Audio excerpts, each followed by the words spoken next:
আসসালামু আলাইকুম বন্ধুরা, কেমন আছো সবাই? তো আজকে মাছ ভাজা রেসিপি নিয়ে চলে আসলাম।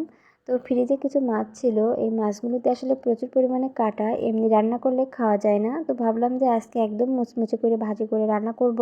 আর এভাবে রান্না করলে কিন্তু কাঁটাগুলোও মুচমুচে হয়ে যায়, খেতে খুব একটা অসুবিধা হয় না। তো প্রথমে কড়াইতে তেল গরম দিয়ে তারপরে কিন্তু আমি মাছগুলোকে খুব সুন্দরভাবে একদম মুচমুচা করে ভেজে নেব।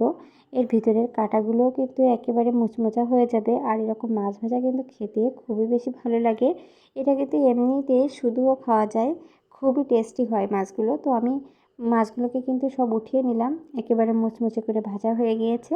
এখন আমি ঝাল পেঁয়াজগুলো ভেজে নেব। তো এখানে কয়েকটা পেঁয়াজ আর কাঁচা মরিচ তো খুব সুন্দরভাবে ভাজি করে নিচ্ছি। তারপরে কিন্তু মাছগুলোকেও দিয়ে দেব। তারপরে আমি এখানে দেখুন মাছগুলোকেও দিয়ে দিয়েছি। এখন কিছুক্ষণ ভেজে নিয়ে নামিয়ে ফেলবো। আর এই রেসিপিটা কিন্তু গরম ভাতের সাথে খেতে খুবই অসাধারণ হয়। আর রেসিপিটা অনেক বেশি টেস্টি। তো কিছুক্ষণ ঝাল পেঁয়াজের সাথে ভালোভাবে ভাজা ভাজা করে নিয়ে কিন্তু আমি নামিয়ে ফেলবো। আর খুব অল্প সময়ে কিন্তু রেসিপিটা রান্না করা যায়। তো ফাইনালি কিন্তু আমার রান্না করা হয়ে গেল। খুব সুন্দর সুস্বাদু একটা খাবার। তো সবাই ভালো থাকবেন, সুস্থ থাকবেন, সবার সুস্থতা কামনা করছি। আল্লাহ হাফেজ সবাইকে।